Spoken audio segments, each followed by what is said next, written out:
யார் அந்த தியாகி? தமிழ்நாடு முழுக்க இப்போது எழுந்திருக்கும் கேள்வி இதுதான்.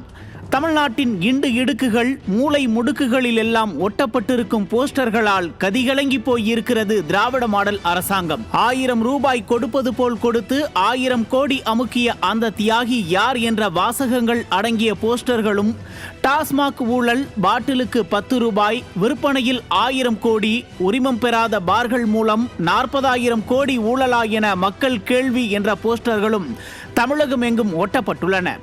யார் அந்த சார் என்ற கேள்விக்கு இன்று வரை விடை கிடைக்காத நிலையில் தற்போது மீண்டும் யார் அந்த தியாகி என்ற கேள்வியை முன்வைத்து டாஸ்மாக் ஊழலை பொதுமக்கள் மத்தியில் கொண்டு சென்று சேர்த்து கொண்டிருக்கிறது அதிமுக. சட்டவிரோத பணப்பரிமாற்றம் உள்ளிட்ட பல வழக்குகள் சுற்றி சுழன்றடித்துக் கொண்டிருக்கிறது அமைச்சர் செந்தில் பாலாஜியை.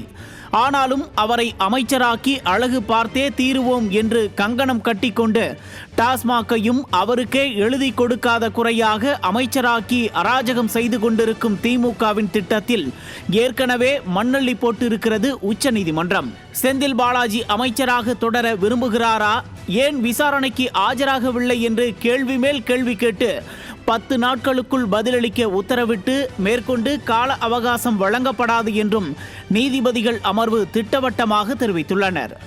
இன்னும் 10 நாட்களில் என்ன வேண்டுமானாலும் நடக்கலாம், ஏன் அவர் அமைச்சர் பதவியை கூட இழக்கலாம். பிணையில் வெளியே வந்த செந்தில் பாலாஜியை அவசரமாக அமைச்சராக்கி அழகு பார்த்த திமுகவின் அவசர புத்திக்கு விழுந்த பெரிய அடியாகவே இது பார்க்கப்படுகிறது. இந்த சமயத்தில் மத்திய உள்துறை அமைச்சரை சந்தித்து டாஸ்மாக் ஊழல் தொடர்பாக பேசிவிட்டு வந்திருக்கிறார் எதிர்க்கட்சி தலைவர் எடப்பாடி கே பழனிசாமி. அதனைத் தொடர்ந்து தற்போது டாஸ்மாக் ஊழலை பெரும் பேசுபொருள் ஆக்கியிருப்பதால் கலங்கி போயிருக்கிறது திமுக. ஆக செந்தில் பாலாஜியின் டாஸ்மாக் ஊழல்களை அம்பலப்படுத்துகிறதா அதிமுகவின் போஸ்டர்கள்? பொதுமக்களிடம் மிகுந்த வரவேற்பை பெற்றுவிட்டதா அந்த தியாகி யார் போஸ்டர்கள்? செந்தில் பாலாஜியின் அமைச்சர் பதவிக்கு ஆப்பு காத்திருக்கிறதா?